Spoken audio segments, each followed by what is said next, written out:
எரி நரகம். பிரயோஜனமற்ற ஊழியக்காரன் புறம்பான இருளாகிய எரி நரகத்தில் தள்ளப்படுகிறான் என்கிறது வேதம்.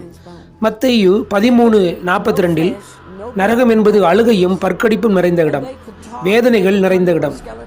சகல தீமைகளையும் அக்கிரமம் செய்கிறவர்களையும் சேர்த்து அக்கினி சூளையிலே போடுவார்கள்.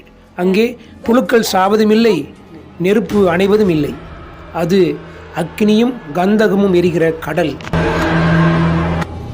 And they said, Lord, we've been here many years and we cannot die. We burn and no one cares. We cry and no one cares. He said, no man cares for our souls. And I watched as the corpses began to cry and no tears came. And I began to watch them reach up their bony hands and pray. மனம் திரும்பி இயேசுவை ஏற்றுக்கொண்டு பரிசுத்த வாழ்க்கை வாழ்கிறவர்கள் எரி நரகத்துக்கு தப்பி பரலோக ராஜ்யத்துக்குள் நுழைகிறார்கள்.